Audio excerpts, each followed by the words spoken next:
বাংলাদেশ জাতীয় দলের বিভিন্ন অভ্যাসের প্রতিরূপই যেন দেখা যায় বিভিন্ন বয়সভিত্তিক দল আর বাংলাদেশ এ দলের মাঝে।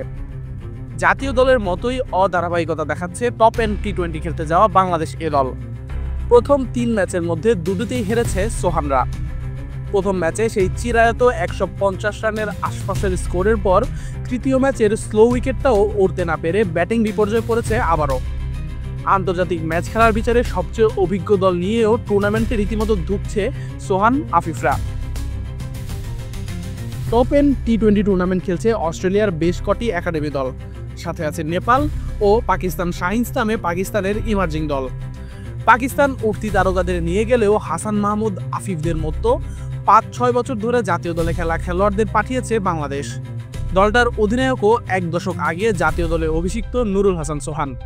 তবে অভিজ্ঞতার এই প্রতিফলন আর পাওয়াই যাচ্ছে কই।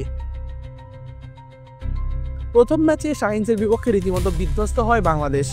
সেদিন শুধু পাওয়ার প্লে কাজে লাগানো ছাড়া আর কোনো বক্সেই টিক দিতে পারেনি নুরুল হাসান সোহানরা। তৃতীয় ম্যাচে অস্ট্রেলিয়ার পার্থ স্কচার্সের একাডেমি দলের কাছেও অসহায় ছিল বাংলাদেশ।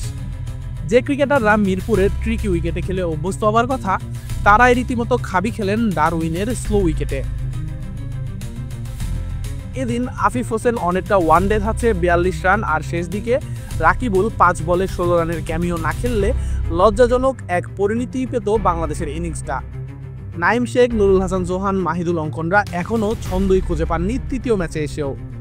অন্যদিকে এমন উইকেটেও রাকিবুল হাসান ছাড়া প্রায় বাকি সবাই ছিলেন খরচে, যার দরুন 12 বল আগেই ম্যাচ জিতে নেয় পার্থ স্কচার্সের একাডেমি দল। দেশ ছাড়ার আগে টুর্নামেন্টে চ্যাম্পিয়ন হওয়ার কথা জানিয়েছিলেন অধিনায়ক সোহান। তবে 3 ম্যাচ পরেই সেই স্বপ্নের অবমৃত্যু ঘটার আশঙ্কাও জেগেছে। জিসান, আফিফ আর রাকিবুল কিছুটা ধারাবাহিকতা দেখালেও বাকিরা যেন এখনও নিজেদের হারিয়ে খুঁজছেন। নিকট ভবিষ্যতে যাদের জাতীয় দলে ডমিনেট করার কথা, তারা একাডেমির দলের বিপক্ষে এমন অসহায় আত্মসমর্পণ করলে টিম ম্যানেজমেন্টের কপালে চিন্তার ভাঁজি পড়ার কথা। আশিকুর রহমান শান্ত, ডি স্পোর্টস।